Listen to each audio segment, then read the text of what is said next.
Hi dears, സച്ചിയുടെയും രേവതിയുടെയും ഇന്നത്തെ വിശേഷത്തിലേക്ക് എല്ലാവർക്കും സ്വാഗതം കേട്ടോ. അങ്ങനെ നമ്മുടെ രേവതി കടയിൽ നിന്ന് പൂവൊക്കെ കെട്ടിക്കൊണ്ട് നിൽക്കുന്ന സമയത്ത് ഭയങ്കര ദേഷ്യത്തിൽ നമ്മുടെ ശ്രുതി അങ്ങോട്ട് വരിക. ശ്രുതി വന്നിട്ട് രേവതിയോട് ചോദിച്ചു, അല്ല ഇന്ന് എന്തെങ്കിലും ബ്രേക്ക്ഫാസ്റ്റ് ഉണ്ടാക്കിയായിരുന്നോ? അത് കേട്ടതും രേവതി പറഞ്ഞു, അതെ ഞാൻ ദോശ ഉണ്ടാക്കിയിട്ടില്ല, ചമ്മന്തിയും സാമ്പാറും ഒക്കെ ഉണ്ടാക്കി വെച്ചിട്ടുണ്ട്. ഒരു 15 മിനിറ്റ് ഒന്ന് വെയിറ്റ് ചെയ്യാവോ? ഞാൻ എളുപ്പം വന്ന് ദോശ ചുട്ടു തരാമെന്ന് പറഞ്ഞു. ഇത് കേട്ടതും നമ്മുടെ ശ്രുതിക്ക് അത് തീരെ അങ്ങ് ദഹിച്ചില്ല. ശ്രുതിയാണെങ്കിലോ, അതെ നീ ഞങ്ങൾക്ക് വേണ്ടി വെറുതെ കഷ്ടപ്പെടാനൊന്നും നിൽക്കണ്ട, എൻ്റെയും ശ്രുതിയുടെയും കാര്യം ഇനി മുതൽ നീ നോക്കുകയും വേണ്ട, ഞാൻ തന്നെ എല്ലാ കാര്യങ്ങളും മാനേജ് ചെയ്തോളാന്ന് പറഞ്ഞ് ഭയങ്കര ഒരു ദേഷ്യത്തിൽ നമ്മുടെ ശ്രുതി അങ്ങനെ സംസാരിച്ചുകൊണ്ട് നിൽക്കുക. അപ്പോൾ രേവതിയാണെങ്കിൽ അതെന്ത് പറ്റി ശ്രുതി, അതെന്തെങ്കിലും ആയിക്കോട്ടെ എന്ന് പറഞ്ഞ് അവൾ വീട്ടിലേക്ക് കയറി പോവുക. പിന്നീടാണെങ്കിൽ നമ്മളെ കാണിക്കുന്നത് ശ്രുതി കടയിൽ പോയി 2 മസാല ദോശയൊക്കെ വാങ്ങിച്ചുകൊണ്ട് വീട്ടിൽ മടങ്ങിയെത്തി. അവൾ ആ ഒരു പൊതിയാണെങ്കിലോ ഡൈനിങ് ടേബിളിൽ വെച്ചിട്ട് ശ്രുതിയുടെ റൂമിലേക്ക് പോവുക. അങ്ങനെ അവിടെ ആ ഒരു പൊതി ഇരിക്കുന്നത് നമ്മുടെ സച്ചി കണ്ടു. സച്ചി ആണെങ്കിലോ, കൊള്ളാലോ, ഇതെന്താ ഇത്? ഇന്ന് ബ്രേക്ക്ഫാസ്റ്റ് ഉണ്ടാക്കാത്ത കാരണം അവൾ ചിലപ്പോൾ വാങ്ങിക്കൊണ്ടുവന്നതായിരിക്കും. നമ്മുടെ രേവതി വാങ്ങിക്കൊണ്ടുവന്ന പൊതിയാണെന്ന് ഓർത്തിട്ട് സച്ചി അത് ഓപ്പൺ ചെയ്ത് നോക്കുമ്പം, കൊള്ളാലോ മസാല ദോശ. അങ്ങനെയാണെങ്കിൽ ഇപ്പം തന്നെ ഇതങ്ങ് തട്ടണം, 2 എണ്ണമല്ലേ ഉള്ളൂ. ചിലപ്പം ബാക്കിയുള്ളവരൊക്കെ കഴിച്ചു കാണും. അങ്ങനെയാണെങ്കിൽ രേവതിക്കും എനിക്കും ഉള്ള പൊതിയായിരിക്കും അവളിപ്പോൾ വാങ്ങിക്കൊണ്ട് വന്നിരിക്കുന്നത്. പാവം, തിരക്ക് കാരണം രാവിലെ ബ്രേക്ക്ഫാസ്റ്റ് ഉണ്ടാക്കാൻ പോലും സമയം കിട്ടി കാണില്ല. എന്തായാലും ഞാൻ കഴിച്ചിട്ട് അവൾക്കുള്ളത് ഇവിടെ വെച്ചേക്കാമെന്ന് പറഞ്ഞ് സച്ചി ആ പൊതി അങ്ങ് പൊട്ടിച്ച് കഴിക്കലങ്ങ് തുടങ്ങി.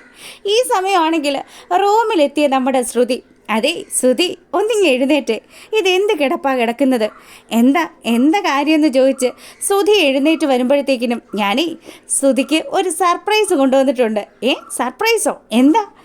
പോട്ടാ, സർപ്രൈസ് എന്ന് പറയുമ്പം അതെങ്ങനെയാണ് നമ്മൾ പുറത്ത് പറയുന്നത്? അങ്ങനെ നമ്മുടെ ശ്രുതിയെ വലിയ കാര്യത്തിന് കൂട്ടിക്കൊണ്ട് വരികയാണ് ശ്രുതി. ഈ സമയമാണെങ്കിൽ രേവതി കടയിൽ നിന്ന് വീട്ടിലേക്ക് എത്തി. സച്ചി മസാല ദോശ കഴിക്കുന്ന കാഴ്ച കണ്ടതും, അല്ല ഇതെവിടുന്നാ? എൻ്റെ രേവു, നീ എനിക്ക് വേണ്ടി വാങ്ങി വെച്ച സാധനം ഞാൻ പിന്നെ കഴിക്കാണ്ടിരിക്കുമോ? നല്ല ടേസ്റ്റ് ഉണ്ട് കേട്ടോ. അയ്യോ, അതിന് ഞാൻ ഇതൊന്നും വാങ്ങിയിട്ടില്ലല്ലോ എന്ന് രേവതി പറയുക. ഇത് കേട്ടതും നമ്മുടെ സച്ചി പറഞ്ഞു, നീ വാങ്ങാണ്ട് പിന്നെ ഇതാര് വാങ്ങിയതാ? ഇത് ശ്രുതി വാങ്ങിക്കൊണ്ട് വന്നതാ, അവർക്ക് കഴിക്കാൻ വേണ്ടിയിട്ടായിരിക്കും. ആര് വാങ്ങിയതായാലും എന്താ, നല്ല ടേസ്റ്റ് ഉണ്ട്, നിനക്ക് ഒരെണ്ണം ഉണ്ടെന്ന് പറഞ്ഞ് സച്ചി ആസ്വദിച്ച് കഴിച്ചുകൊണ്ട് നിൽക്കുമ്പോഴാണ് ശ്രുതിയും കൂടി അങ്ങോട്ട് വരുന്നത്. അങ്ങനെ അവർ വന്നതും, ഇതേ ഞങ്ങൾ വാങ്ങി വെച്ചതാ, അതെടുത്ത് കഴിച്ചതും പോരാ, എന്നിട്ട് ഒരു മര്യാദ ഇല്ലാണ്ട് എന്തൊരു മനുഷ്യനാ. ഡൈനിങ് ടേബിളിൽ എന്തെങ്കിലും ഇരുന്ന് കഴിഞ്ഞാൽ അത് ആര് കൊണ്ടുവന്ന് വെച്ചതാണെന്നെങ്കിലും അന്വേഷിക്കേണ്ട ആവശ്യമുണ്ടല്ലോ, അതും ചെയ്യാണ്ട് ഒരു മാനേഴ്സും ഇല്ല എന്നൊക്കെ പറഞ്ഞ് ശ്രുതി നമ്മുടെ സച്ചിയെ കൊച്ചാക്കി സംസാരിക്കുക. ഈ സമയമാണെങ്കിൽ രേവതി പറഞ്ഞു, അതെ എൻ്റെ ഭർത്താവിനെ കൊച്ചാക്കേണ്ട കാര്യമൊന്നും നിനക്കില്ല. ഞാനും എൻ്റെ ഭർത്താവും ഒക്കെ നല്ലതുപോലെ കഷ്ടപ്പെട്ടാണ് ജീവിക്കുന്നത്. എന്താ മക്കളെ ഇവിടെ പ്രശ്നമെന്ന് ചോദിച്ച് രവിയും അങ്ങോട്ടെത്തി. ചന്ദ്രമതിയും പാഞ്ഞെത്തി. ചന്ദ്രയ്ക്കാണെങ്കിൽ ഇതൊക്കെ കണ്ടിട്ട് ദഹിക്കുന്നേ ഇല്ല. എൻ്റെ മരുമോള് കാശ് കൊടുത്ത് വാങ്ങിച്ചു വെച്ച മസാല ദോശ തിന്നിട്ട് അവൻ ഏമ്പക്കം വിടുന്നു.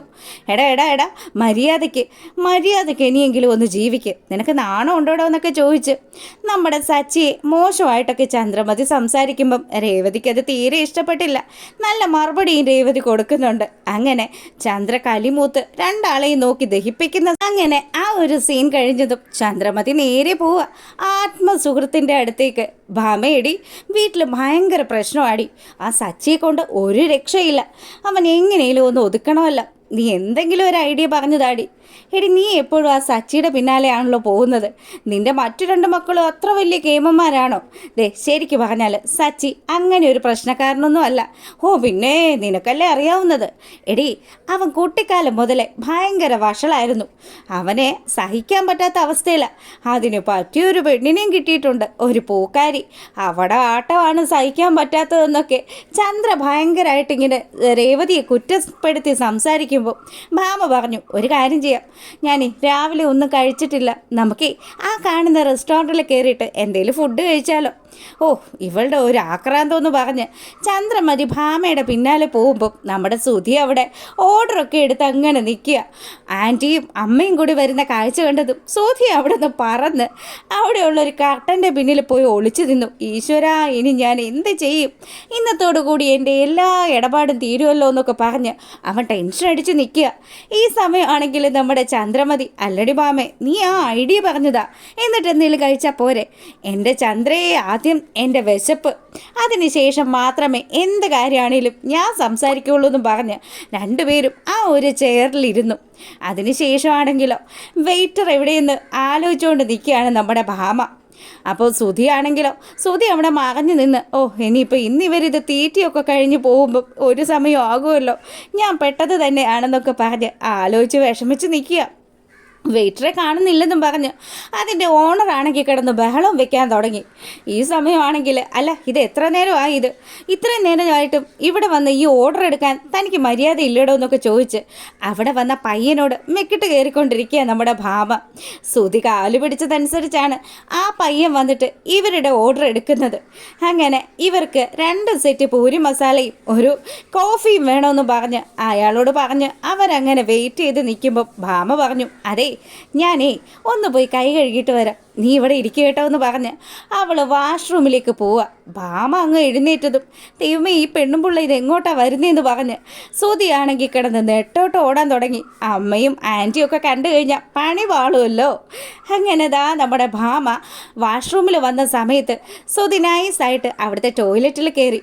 ഓ, കഴിക്കുന്നതിന് മുന്നേ കൈ വാഷ് ചെയ്തിട്ടേ കഴിക്കുകയുള്ളൂ, ഓരോരോ വൃത്തികെട്ട ശീലങ്ങളെന്നൊക്കെ പറഞ്ഞ് ഇവൻ അവിടെ മറഞ്ഞു നിന്ന് പെറുപിറുക്കുന്ന സമയത്ത് ഭാമ ഒന്ന് ആലോചിച്ചു, ബാത്റൂമിൽ പോകണോ? ഏയ് വേണ്ട, പോയേക്കാം, പിന്നെ പോയിട്ട് കാര്യം സാധിക്കാമെന്നൊക്കെ പറഞ്ഞ് അവർ മടങ്ങി വീണ്ടും ആ ഒരു ചെയറിലേക്ക് ചെന്നിരിക്കുന്ന സമയത്ത് സുധിയാണെങ്കിൽ, ഈശ്വര ഇനി എന്ത് ചെയ്യും? അടുത്ത ആൾക്കാരും വന്നു തുടങ്ങിയല്ലോ. ഇങ്ങനെയാണെങ്കിൽ ഇന്നത്തെ ദിവസം കൊണ്ട് എൻ്റെ കാര്യത്തിനൊരു തീരുമാനമാവും.